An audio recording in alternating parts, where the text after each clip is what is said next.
ചിരിയുടെ തമ്പുരാക്കന്മാർ ചിരിയുടെ പെരുമഴയുമായി എത്തുന്നു. ഫൺ ബേബി ഫൺ ശനി ഞായർ ദിവസങ്ങളിൽ രാത്രി 8 മണിക്ക് നമ്മുടെ സൂര്യ ടിവിയിൽ.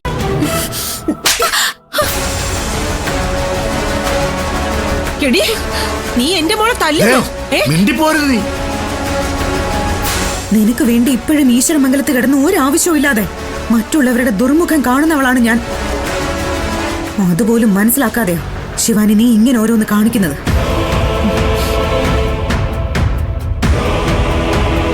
നിന്നോടുള്ള സ്നേഹം വഴിഞ്ഞൊഴുകിയിട്ടൊന്നുമല്ല.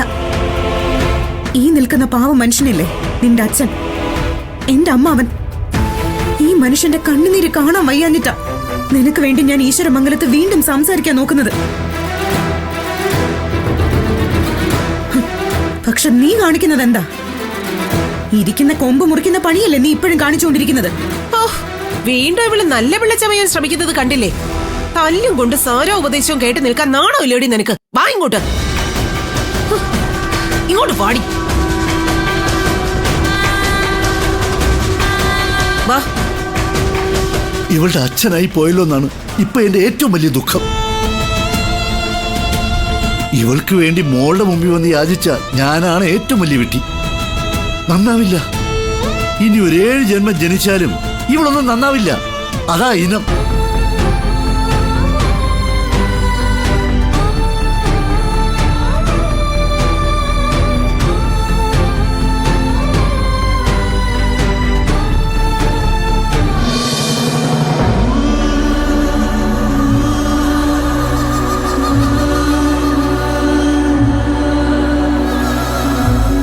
അമ്മേ, ഇവിടെ എന്ത് വേണമെങ്കിലും നടന്നോട്ടെ.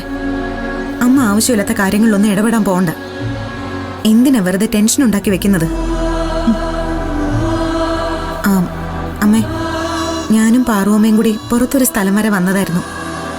ഇങ്ങോട്ട് വരുന്നു എന്നല്ലാതെ എന്തിനു വന്നു എന്ന് പോലും അമ്മയോട് പറയാൻ പറ്റിയില്ല. എന്നാ ഞാൻ ഇറങ്ങട്ടെ? എനിക്കിപ്പോ കുഴപ്പമൊന്നുമില്ല മോളെ, നീ പൊയ്ക്കോ. അമ്മാവ, ഞാൻ പോട്ടെ എന്ന്.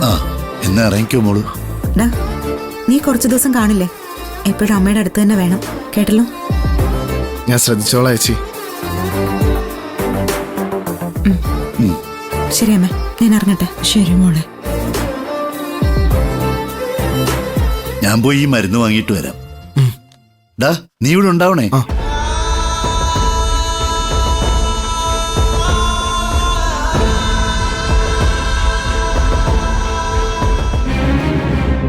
ഈ വീട്ടിലേക്ക് കയറി വന്ന് ഇവിടെ ഇട്ട് എന്നെ തല്ലാനും വേണ്ടി നിധിക്ക് ധൈര്യം ഉണ്ടായിട്ടുണ്ടെങ്കിൽ അവളെ ഇനി ഇങ്ങനെ വിട്ടാ പറ്റില്ല. ഒതുക്കിയേ പറ്റൂ. അതിനുള്ള വഴി എനിക്കറിയാം. നീ ആരെയെ വിളിക്കാൻ പോകുന്നേ? ഇനി അവളെ ഒതുക്കാൻ ഒറ്റ വഴിയേ ഉള്ളൂ. ഞാൻ CKC ഞങ്ങളെ വിളിക്കാൻ പോവാ.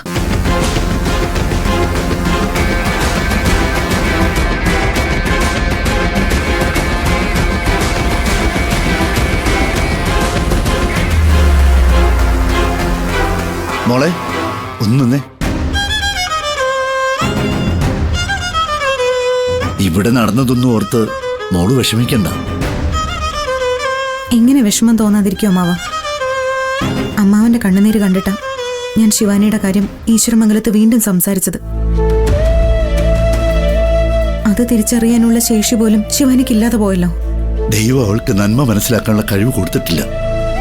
അവൾ തിന്മയെ കാണും, തിന്മയെ പ്രവർത്തിക്കും. പറഞ്ഞിട്ട് കാര്യമില്ല.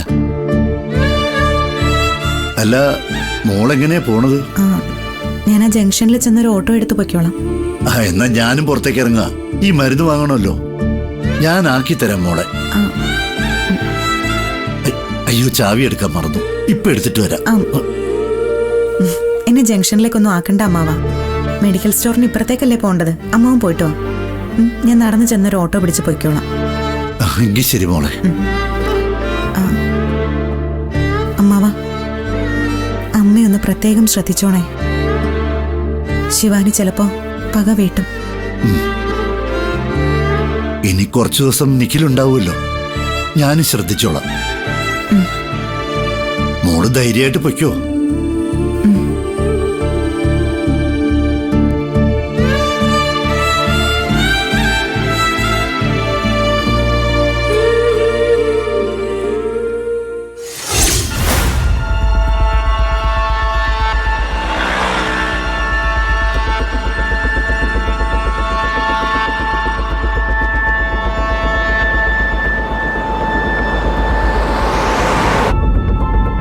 ശിവാനിക്ക് വേണ്ടി പറഞ്ഞു തുടങ്ങിയപ്പോൾ തന്നെ എനിക്ക് സംശയം ഉണ്ടായിരുന്നു. നിധി ഇങ്ങനെ എന്തെങ്കിലും ബുദ്ധിമോശം കാണിക്കുമെന്നോ. ശേ,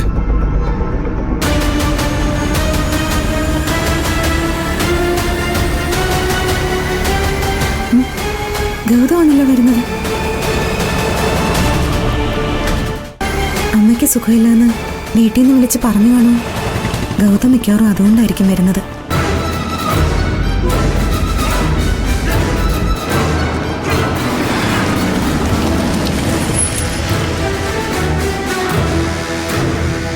ഗൗതം വരുമെന്ന് വിളിച്ച് പറഞ്ഞിരുന്നെങ്കിൽ ഞാൻ വീട്ടിൽ തന്നെ ഇരുന്നേനല്ലോ. ഗൗതം വരുമെന്ന് ഞാൻ തീരെ പ്രതീക്ഷിച്ചില്ല. പ്രതീക്ഷിക്കാത്ത കാര്യങ്ങളാണല്ലോ നടക്കുന്നതൊക്കെ. എന്തായാലും ഞാൻ എത്തുന്നതിന് മുമ്പേ കാര്യങ്ങളൊക്കെ പറഞ്ഞ് സെറ്റാക്കി ഇറങ്ങിയില്ലേ?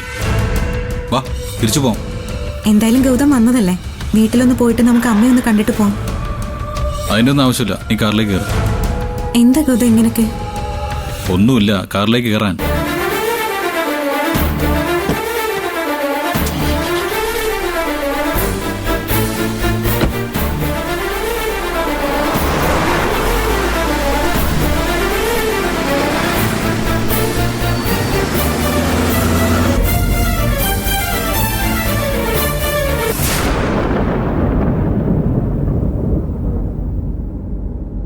ഞാൻ എന്തിനാ പെട്ടെന്ന് ഇവിടേക്ക് വന്നതെന്ന് ഗൗതം അറിഞ്ഞായിരുന്നോ?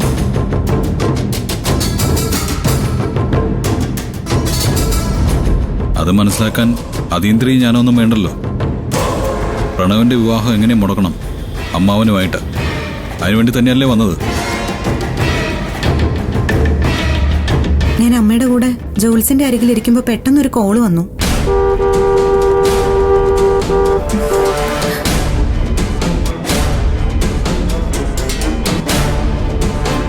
വിളിച്ചതേ നിഖിലായിരുന്നു.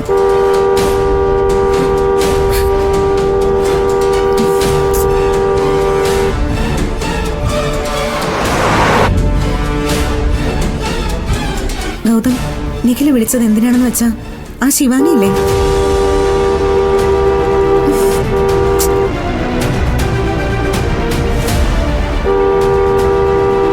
ഗൗതം, ഞാൻ ശിവാനിയുടെ കാര്യം പറയാൻ വന്നത്. ഞാൻ പറയുന്നതൊന്ന് കേൾക്ക് ഗൗതം. ഓ,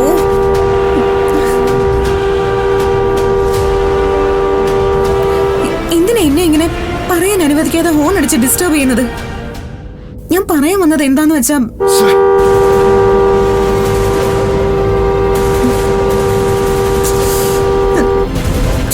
ഗൗതം, ഇന്നത് എന്താ പറ്റിയത്? എന്താ മിണ്ടില്ലേ? ഞാൻ പറയുന്നത് കേൾക്കുന്നില്ലേ? ഇങ്ങനെ മിണ്ടാതിരിക്കുന്ന എന്തിനാ? അത് പറ. അത് പറഞ്ഞാലല്ലേ എനിക്ക് മനസ്സിലാവൂ.